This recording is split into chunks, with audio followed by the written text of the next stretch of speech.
Hello, my name is Leanne DiMartino, and I'm not an extrovert or an introvert. I'm an ambivert. I lay right in between the two. An extrovert is a person who gets energized from being around other people. Usually they are very expressive. An introvert, on the other hand, is someone who gets energized by being alone. They are more quiet and not as expressive. I have qualities of both. I love to be around people and socialize, but I also cherish my alone time, where I could sit and read a book. I had problems for a while trying to define what I was because I didn't quite fit in with the extroverts and I didn't fit in with the introverts.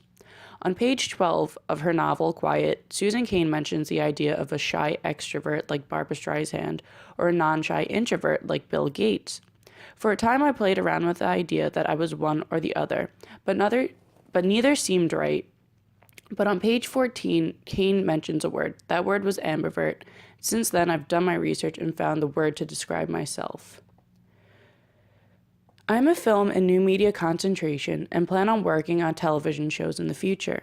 Currently, I'm in the SRTV club, and it is very similar to what I will be doing in the future. When I have an idea for a new show or a script for a current show, I have to be able to get my message across. My extroverted ways allow me to express my ideas and work with the people around me because we are in constant communication. We also work with people from outside the club to film as talent.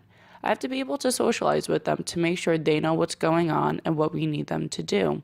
Sometimes I'm the talent, which means I have to be comfortable being in front of people talking.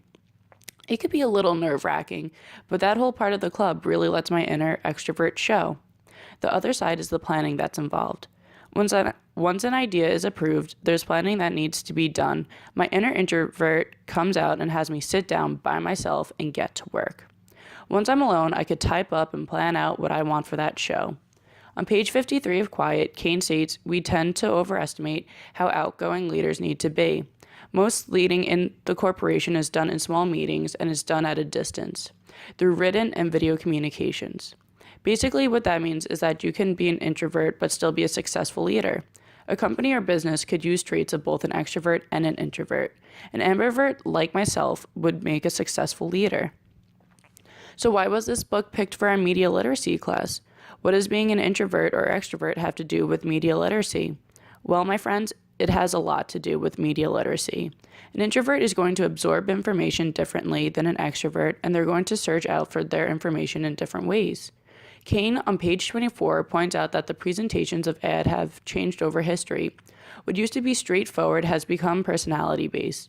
She states, while early print ads were straightforward production announcements, the new personality-driven ad cast consumers as performers with stage fright, which only the advertiser's products might rescue them. An introvert and an extrovert are going to absorb the message from ads like that differently. An introvert may take those types of ads like there is something wrong with them, while an introvert may take the ads more lightly because the media seems to like extroverts more. Media literacy is all about how a person reacts to a media message. In conclusion,